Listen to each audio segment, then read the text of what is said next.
All right, so welcome to Professor Ian Shaw. I thought I'd start with a kind of easy question, unlike Kim Hill. What's your name? I already just introduced you, but okay. That's true. Professor Shaw, what's your name? It's Ian Shaw. Okay. How long have you been at the University of Canterbury? God knows, I've been here, I think, 15 years now. Okay, and actually, how about we go back a bit? What did you study in high school, and then what did you study at university? That's a really quite interesting question, because I've got a really unusual upbringing, which probably explains quite a lot about me, and some of you that know me will probably understand that. I began at a school which was not a very good school, actually, and it was a place that you went if you failed a particular exam. And in the UK, because I'm British, as you can probably tell, in the UK in the 1960s and 70s, and I go back that far, believe it or not, we are a very different demographic. I'm a very different one to you as well, Deb. We had to pass the 11 plus, and I failed it, which meant I had to go to, there were two schools. So you were stuck at the mental age of an 11-year-old, is exactly. that what you're saying? Or below. Yeah, right, okay, yep. So I had to go to, there were two schools, the high school and the shit school, and I had to go to the shit school. And at the shit school... Didn't you mean a lower quality educational facility? Oh, sorry, yes, a lower quality educational shit facility. And I couldn't study science at all, so I did it at home. So I did all my science in my home lab. Mum and Dad, who had nothing to do with science whatsoever, let me use the back bedroom. We converted it into a lab, and I did all the experiments and did the whole lot and passed the exams. And then they let me go to the good school, the high school. And I studied chemistry, physics, biology and mathematics there. Then I went on to university, went to the University of Bath, where I studied biochemistry. And I got a first, which is very nice. And then I went on from there. So they were wrong. For these guys, what does a first mean? First class honours, so that's the sort of top grade. So is that would that be like an A? So yeah. that'd be like getting... Above 90%. So that'd be like doing a fourth year degree, so an honours degree here and getting a kind of A average in your GPA. Yeah, that's right, yeah. And then I went on to the University of Birmingham to do a PhD, and I did my PhD in biochemical toxicology and studied the metabolism of drugs in the liver. And then I went from there to University College London, where I became the first lecturer in toxicology. And from then, that was a new scheme that the UK government had set up to begin to get toxicology, which is my subject, as you'll see in a minute, to begin to get toxicology brought into a university setting, in a research setting. University College was a stunningly good place and still is. And I spent 5 years there, and then I defected to industry because I thought they don't pay me enough money. Okay. And I had a phone call one day from a company called Boehringer Ingelheim, and the number that they said on the phone was not the phone number, it was the salary, and I was quite excited, so I moved to Boehringer. And I spent 3 years there and didn't particularly like it. I had a great time, travelled all the way around the world, I did interesting anti-cancer drug research, but I liked the freedom of academia. And so I moved from Boehringer Ingelheim to the British government and worked for the Ministry of Agriculture, where I began to do research into toxicology in food and human exposure to chemicals in food. Then I went from there to the University of Central Lancashire, which is a crap university in the north of England. You mean a lower quality educational institution? It's a lower quality educational crap institution. At the time it was a polytechnic, nothing wrong with this at all. And I went there because I wanted to work in a polytechnic. And I wanted to encourage people to develop in science, because I'd had a difficult development in science initially, so I wanted to give other people that opportunity. And I'd only been there for a year, and it was converted to a university under the British scheme of new universities in 1992. So I ended up being in a place I didn't really want to be. And I stayed there for 12 years. I became head of biology there, and then I became dean of science as well. And I moved on from there to New Zealand. And I came here to be head of food safety at ESR, which is a government research institute that provides the government with all of its background information about, amongst other things, food and food safety. So I was the liaison between the government and ESR, and we did all the measurements of chemicals in food and worked out the risk assessments and so on. And I'd been there for 5 years, and I saw an advert in the newspaper for Pro-Vice Chancellor of Science at the University of Canterbury, for the first Pro-Vice Chancellor to head the College of Science. So I applied, not thinking I had a chance of getting it, and the next thing I knew I was here as the Pro-Vice Chancellor in a posh office with a suit on, which actually didn't suit me particularly well, because I'm not really that sort of person. And I did that for 5 years and helped to create the College of Science and set the structure of the College of Science up and bring the departments together into the College of Science. And after 5 years, I decided I had to defect back to real science, and so I went back to being Professor of Toxicology in the chemistry department. And the very nice chemists accepted me as a member of their staff, and I think they probably thought it would be quite useful to have some information from the other side, actually. And I've been here ever since, and my research area, which you're probably going to ask me about later, so I'll shut up. I will ask you about your research area. That's a trajectory to here. So for someone from a crap school who didn't get to study science, you've had a lot of science kind of positions. You've done a lot of things in industry and academia. I have, yeah. Right. And I've had a ball. What do you think your favourite of your things you've done has been? What I like is the interface between research and government. I like to see research informing government. So I do a lot of stuff now. Most of my research is to do with food or food safety or human health. And I liaise a lot with government. Like recently I've been very involved with the Dunedin lead in water case. I don't know whether you've come across this, where there's been very high levels of lead in water in 3 towns around Dunedin. And I've been involved in the advice around that and deciding whether people should be drinking the water or not. And I like that because the research I do here sets me in good stead for giving that sort of advice. So the two things come together very nicely. So how about we talk about the research you do here then? Finally getting to it. So what kind of things happen in your research group? I have quite a broad interest. Oh, bloody hell, the shelf nearly went there. I have quite a broad interest in research, but my basic interest has been now for about 22 years, is looking at chemicals that mimic the female hormone estrogen, and to some extent, a little bit more recently, the male hormone testosterone. And I'm interested in human exposure to these. And there are lots of chemicals out in the environment that mimic hormones. And if you get low doses of these over long periods of time, they can have slow effects on growth and development and all sorts of aspects of sex cell development. But beyond that, these hormones control the development of the brain, for example. The female hormone, believe it or not, initiates the development of the brain. Makes total sense to those of us in Shut this room. I knew she was going to say that. The double X hormonal profile, I have to say. I was going to say that's why women are probably more intelligent than men, because they start off earlier. But I got in before you, proving the point. So that's the thing I do at the moment, and I'm very interested in pesticides, and in particular glyphosate, the main component of Roundup. And we've just shown in my research group that glyphosate actually mimics estrogen, the female hormone, but at very, very, very low activity. But since so much of it is used, we're very interested in what the long-term effects that might have on people who might be exposed to it in food. And you might have heard recently that honey in New Zealand contains very low levels of glyphosate because of the way glyphosate's used in fields, and many other foods do as well. So we're looking at those sort of levels and implications they might have. So I was just talking to one of my postgraduate students, an honours student, and I asked him, if you had the chance to ask academics, something about becoming a postgraduate research student, what would have been helpful for you coming into postgraduate research? And the thing he said was... Interesting question. What would be a typical day in the life of a postgraduate student in your group? What does doing postgraduate research really involve, and how is it different from being an undergrad? Well, at 10 o'clock they bring me a cup of coffee. I've never observed this, Ian. I just got to bring these people up in that way, though, haven't we? I'm not sure that this is a reproducible experiment.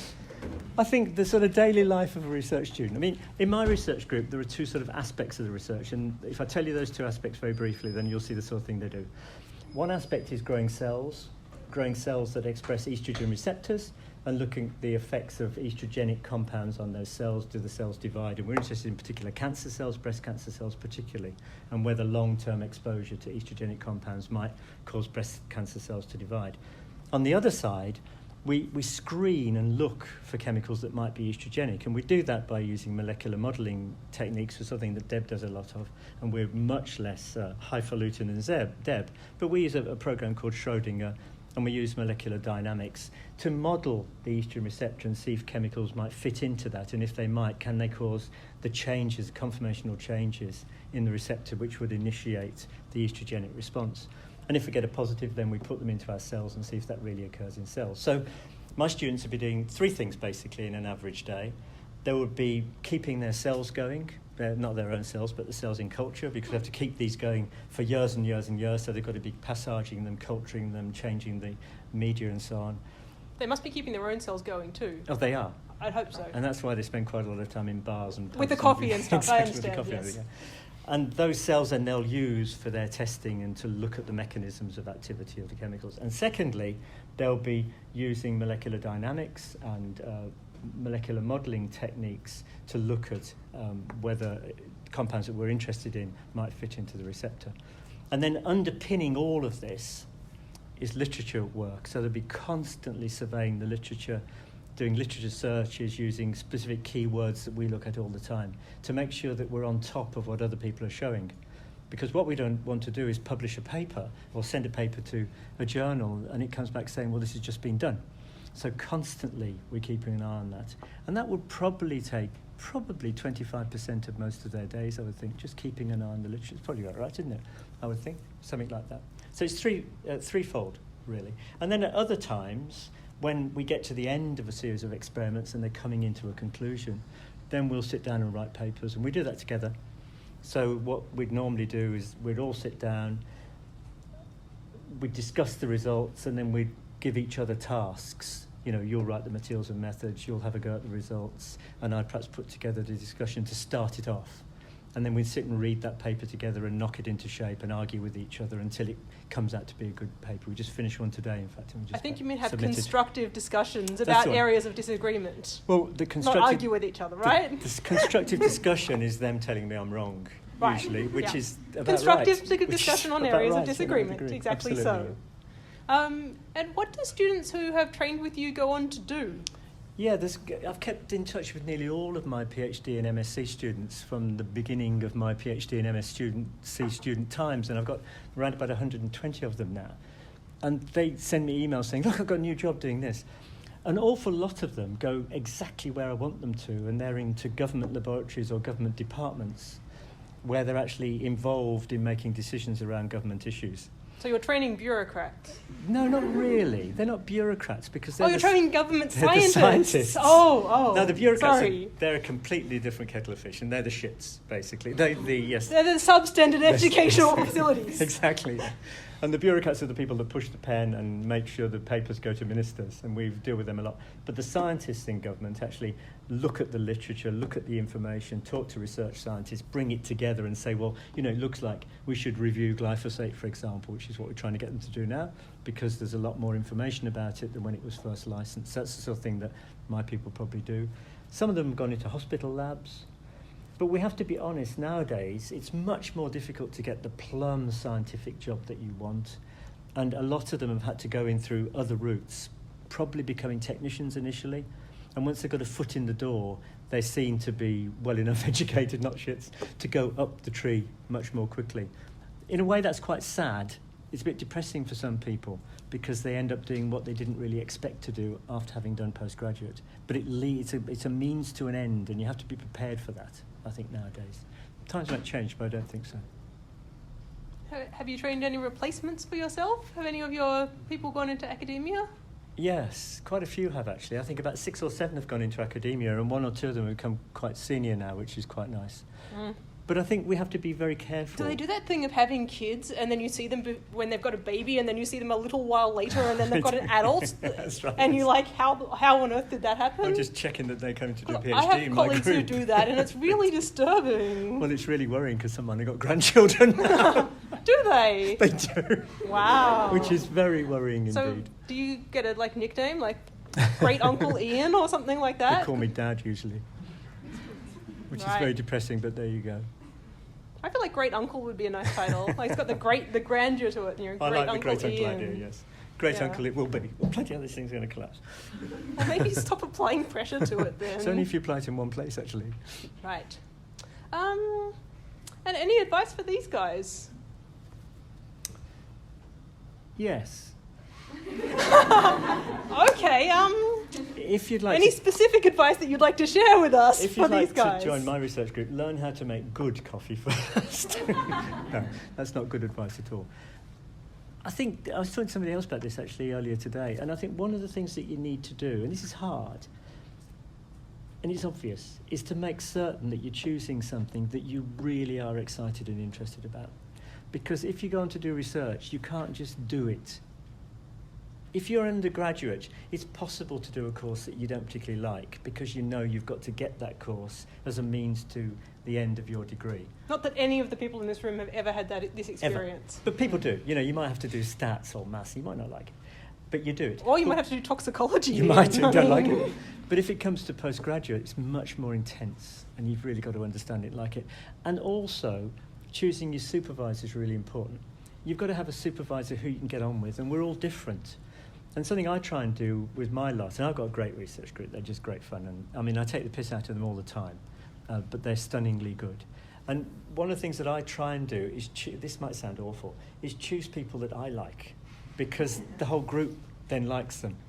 And we always get together a little bit before and have quite an honest discussion with new people. And I leave them with my research group for a bit to see, they can talk about me and how I manage a research group, they can talk about the research and the facilities and the funding we've got and everything, all parts of the decision-making process. And don't be afraid to do that. If you choose a supervisor, don't be afraid to say, look, I want to spend some time with your research group, having a chat to them, seeing exactly what they do, and get the supervisor out of the way so you can talk dirty. You know, you can say, what's it like here? And then not think, oh, better be good because he's here. You know, be very, very careful, I think.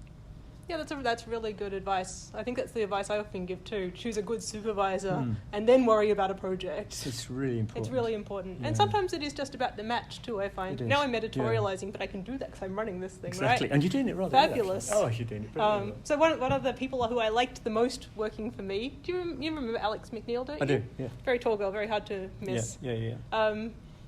It just wasn't a good match for us research-wise. It was an excellent match personality-wise, and I sent her somewhere else to do a PhD, and she really thrived there. So there's also no shame in picking a student or picking a supervisor and admitting that, hey, that's just not a good match. There's no fault to it. It's just sometimes the match doesn't work. And a little bit like Tinder. I mean, no, I don't even know anything about Tinder. What am I talking about? I've heard that there's an app that you can match. Oh.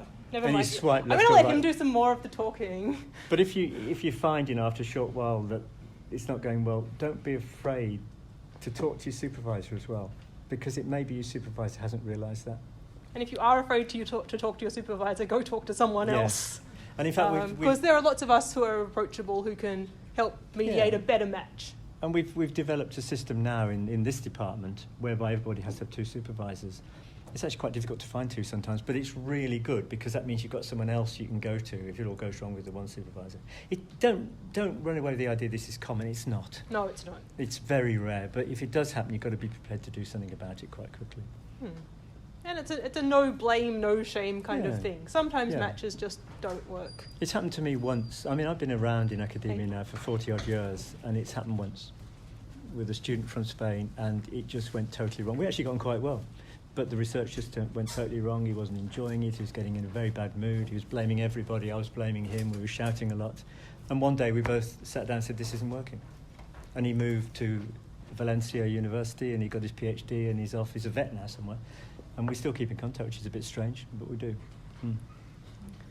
The postscript to that story with the student who I realised wasn't working for me, wasn't working for her, and I sent her off to do a PhD somewhere else, is that she ended up coming back and working for me after she gained some skills, which is pretty funny. I actually had to kick her out of my group 3 times. So we obviously liked each other as people. Deb didn't trust her making the coffee, especially with cyanide in the store. Wasn't exactly like that. Oh, good. Right, any other... do you guys have any questions for Ian? Or for me, I guess. I'm going to be here every week or every 2 weeks, so you can always come to me with questions. Because don't be afraid to ask things. Do you ever do peer review of any other people's papers? Oh, yeah, lots. In fact, I've just, last few months, I've sort of slowed down a bit. And the reason I have is I spend an awful a lot of time, as I'm sure Deb does, looking at other people's papers from journals. And the situation with journals has changed drastically over the last few years, and there are a whole load of journals now that you have to pay to publish in. And the reasons behind that are quite good. It means you don't have to buy the journal then, so that your papers get promulgated very well without people having to pay for them. But that really annoys me, because the journals are making a lot of money out of people publishing, but they're asking people like me to do peer review for free. So I don't do peer review anymore for any journal that charges to publish, but I do peer review for journals that don't. So I do very, very much less now than I used to. And yeah, another question? I was going to ask, how often do you get postgrad students changing, like realising that that's what they're doing is not what they're interested in changing, and like how hard is that for them to change? Yeah, I've only ever had that happen once actually, and I'll explain why in a few minutes' time. It's not hard to change. The only issue might be, let me just tell you a little bit about how it would work in my research group, and Deb can tell you about hers as well. It'll be very similar, I think. You know, we have certain funding to do certain things. So it's not as easy as you saying, well, you know, you're signing up to study one aspect of the estrogen receptor, for example, and you say, well, actually, you know, I'd rather study Daphnia in ponds. Well, we couldn't do that because we haven't got funding to do it. But if you said, look, I'd like to study another aspect of the estrogen receptor, that would be entirely possible because it's within the same bailiwick, which means that we've got funding to cover that. So that's the constraints usually are funding-based constraints, I think. But no, it's always possible to modify your project, but it will be difficult to change it to something completely different without moving to a different supervisor, I think. Is that what you meant? There's also kind of another bigger answer to that too, in the sense that if you go to work for Ian because he has funding to work on a specific project and you sign up to that project, okay, that's what you're working on. But if you get a scholarship from the University of Canterbury, a University of Canterbury master's or doctoral scholarship, then the university is paying you, and it's actually your choice who you work for. So there's two different thank you very much. There's two different types of funding. Anyone not signed on? Cool, you guys, thanks. I'll send it through you guys, and then I'll come around to you guys later. Yeah, so there's kind of two types of ways that you can get research funding, either for a project or for yourself. And if you can get the scholarship that is for you, then you have a bit more kind of say in what you do. And both of them are kind of totally fine. And once again, neither is better than the other. The only thing that's not cool is not getting paid for doing work, because that's not the basis of a fair society. No. But that's just my politics, I guess. Any other questions? Yeah. When starting out doing a master's or a PhD, probably mainly a master's because it's your first taste into postgrad research, is it possible for someone to feel like they kind of don't belong there because they're not smart enough or something? Sort of like imposter syndrome? Or? No, I've not in Ian's group. I've never He's seen, got very low standards. I've never seen. I mean, I'm not smart, so therefore anyone else is smarter, which is great. But I mean, I think that's a very good question, and the answer is no. And the reason the answer is no is because the university has requirements, prerequisites for signing up for a master's, and it's now B average. I think it used to be B+. And so what we're saying is, if you're at that level, you're perfectly clever enough to do a master's. Now, it may be that, certain aspects of the masters you don't understand as well, but that's life. That's just a matter of sitting down and reading a few papers and having a chat. And, I as a supervisor, and Deb will be the same, I will spend a lot of time with new students, and we spend a lot of time looking at literature together, reading papers together, commenting on things, looking at stuff, so that it's my job to sort of bring the student into the field. So I wouldn't worry about that at all. I don't think that would be an issue. The other thing I want to say on that is that we actually do a really good job of training you guys, not just because we're awesome. But partly. I mean, what can I say? No, we often get international students coming to do PhDs here, and by seeing the contrast between how people are trained internationally and how we train you guys here, very good point. We do a really good job of training you. And also, unsurprisingly, we train you in the type of science that we do because that's our expertise. So actually, you're well prepared from being educated to a high enough level, but also being educated in the right things for the types of things that we do, because it makes sense, right? We are researchers and we are teachers, and so we are obviously teaching you about the kind of stuff that we do research in. Next question. Is it difficult to get, because you were talking about people transferring and stuff, is it difficult to get into like a PhD program if you don't have like a link or a supervisor? Okay. Yeah, no, you can't get into a PhD program unless there's a supervisor. So, that does limit you to some extent, because if your interest is in studying some creature in a river somewhere, and there's not somebody here that studies that creature in a river or whatever it is, then you wouldn't be able to do a PhD here. Because it is crucial, of course, that your PhD supervisor is an expert in the subject that you're studying, so that supervisor can guide you. And the whole point about being a PhD supervisor is you're not saying to the student, do this, do that. You're just discussing things. You're not?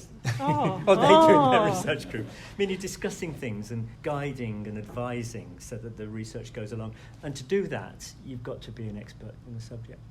So what this you this do, is a New Zealand specific answer, though, I think. And also it would apply in the UK, but I think in the US you can get into a Yes, graduate that's program true. without Yeah, you can. without having a supervisor. You can, So and there are that- some differences yeah. around the world. and that's because PhD is quite different in the US. So they basically do a PhD where the first 2 years are like coursework and rotations through labs, Bit and like a then master's. another kind of Yeah. 3 years. So you don't have to commit straight up. You spend Yeah. the first 2 years learning stuff and trying stuff out, and then you commit. But yeah, later. no, in New Zealand, it's definitely the case that you need a Yeah. supervisor from day one. Question? Yeah, so after you say do your 3 years of undergrad, and say you want to do postgrad, will you have to do the, say, Bachelor of Science with honours, or could you go straight to Master's, PhD, what's the bonus? Yeah, you can go. I mean, these are very general questions. You can go straight to masters, providing you've got a B average, and then several things can happen after the first year of masters, which is the same now as the honours year. If you get an appropriate grade, you can go straight on to do a PhD. Or, as a couple of my students have done, actually 2 I've got at the moment have, they got part way through their masters, and it was going so well, and they got quite excited by it. Well, a very excited one of them actually, that they decided to transfer to PhD. And providing the supervisor supports that, and everything's going really well, and there's a PhD in that research, then you can do that as well. Or you can do an honours, you can do Or a you single do straight honours honours, year yeah. and then go to a PhD Yeah, as yeah. well. So we've got Directly, lots of yeah. pathways if Yeah. you want to do a PhD. And we just changed Anyone it. would think that the system was rigged. We would. I mean, we just changed the see. system to make it multifaceted, and they're all leading in that one direction. But Basically. also, there's nothing wrong with trying an honours year or a master's and deciding research isn't for you. And Yeah. actually, lots of government jobs require a master's as a kind of minimum qualification. So actually, often, if you want to get into a decent professional job, saying, okay, I've got an honours or a master's degree actually makes you a lot more employable than just having a bachelor's anyway. So it doesn't matter where in that stage you get to, it's all good learning. And the more independent research and work that you do, and the more you drive things yourself, the more employable you kind of become, regardless of whether or not you're going on into academia or industry or to some shit school somewhere. I mean, actually, lots of our students do go into teaching, which is fantastic. We really need scientifically well-trained, literate teachers. Another question at the back. I got 2 questions. The first one is... More of a comment? Sorry, that's a scientist joke. What's the difference between like a master's and the honours? Like, how does that weigh up? The way it works now is that the master's is in 2 years. The first year has basically papers you choose, protein science or whatever you choose, plus a mini project. And that's the same as honours. And if you're committed to masters, if you sign up for masters, then providing you get appropriate grades in the first year, you then move into the second year, which is purely research. But you could, if you got the right grades, leave at the end of that first year with honours. If you do like the first year and then decide, oh, this isn't for me, then do you graduate with like an honours? Yeah. Yeah. Providing the grades are right, yeah, absolutely. Otherwise, you graduate with a postgraduate diploma of science. Yeah. Second question? The second question is, how do we even like apply? Like, do we go online and apply, but then how do we get connected to a supervisor? You come along to meetings like this and talk to friendly people like me. So I'm the biochemistry coordinator. So if you're in the biochemistry program, you talk to me. If you're in more of a chemistry-based program, you would talk to our 400 level coordinator, Sarah Masters, but she'll be talking at this event in like 3 weeks' time. And also at the end of this series, I'm going to run a how do I sign up for a postgraduate study session where we'll have everyone who's involved in postgraduate study and how you sign up. But basically the process will be you find a supervisor, you decide on some courses with that supervisor, you go into my UC and type those things in, and we know you're doing it, and so we hit the big fat approve button and you're in. Trying to make it as easy as possible to do cool research stuff. And in fact, the day that... Not just Ian's cool research stuff. The day Deb talks about that, we bring you all into this room, we lock the door, we give you the forms, you fill them in, you sign them, and we let you out then. Man, I was thinking you were going to go with, we make you fight to the death, but who's going to get to do postgraduate studies? It's the same. That was like way tamer than I thought you were going. How do you go about selecting supervisors across departments for combined honours? Yeah, I think me and Deb will have some comments on this as well. I mean, there's several ways of doing this. One is that when you're doing your third year courses, you'll find quite a lot of discussion about people's research, as Deb said, in the teaching. I mean, I teach Biochem 306, and there's a section in there on hormones and hormone reactions and how estrogenic compounds from the environment and food interact and how they affect health. And that's the time perhaps that you might get interested in something, then you'd mention that to the lecturer who could become your supervisor. The other way of doing this is going to the department website, whichever department you're interested in, and looking at the descriptions of academic staff. And there's a heading for all of them that says research, and you have a quick look at their research. And there'll be lists of papers they've published or books, whatever, and you can look at one of those. It gives you an idea of what they do. And that, you need to spend quite some time doing this. It's a big deal, choosing the right supervisor and the right project. And if all else fails, and God forbid, you might have to look at other universities if there's not something here. We're not allowed to say this, are we? Not at all. I did not invite you for this, Ian. Here that you're particularly interested in, but that certainly will not be the case. But you mentioned cross departments or colleges or something. Is there anything? For combined honours. For combined honours, between chemistry and biology or chemistry and engineering. I missed that. Sorry. Yeah. Was there any particular combination that you were? I intend to take chemistry and maths. All right. Then it's talk to the people with in maths. You'd be good like me, right? I'm very much a mathematical chemist. Yeah. Talk to the people in chemistry that have more of a mathematical bent to what they do. Talk to the people in maths that have a kind of applied sciencey bent to what they do. If you really want to do something that's at the intersection, we can make that happen. The really nice thing about Canterbury is that it's really collegial and really collaborative. So people are very much prepared to design projects around your interests within, it still has to be within what they do, but it can happen. I'll give you a couple of examples. At the moment, I'm supervising a master's in criminal justice, looking at drugs and how they affect driving.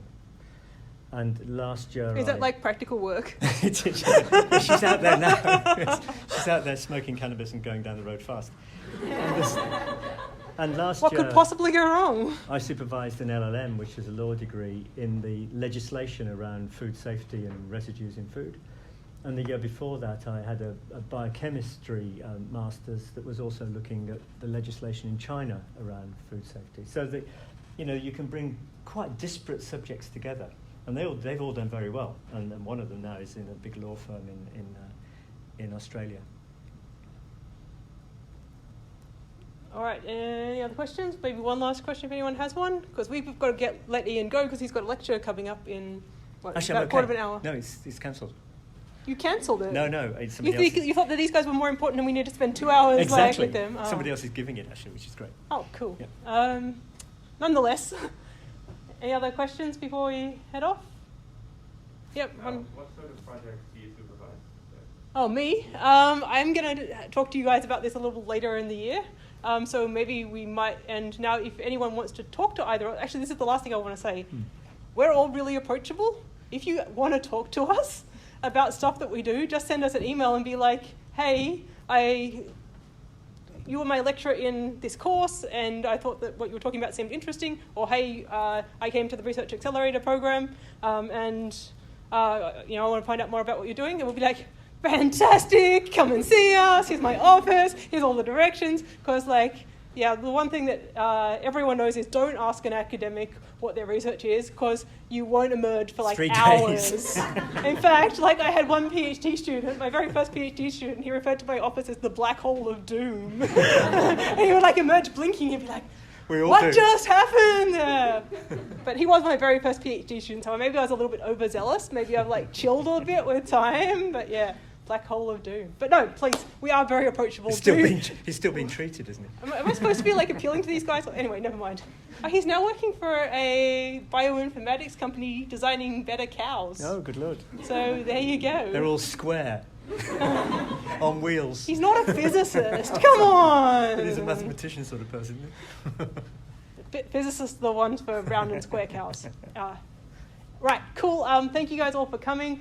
Please make sure you've signed up the sign-up sheet so I can contact you guys about finding a bigger room next time and stuff like that. And I'll see you next week when we'll be hearing from Paul Kruger. Thanks for coming.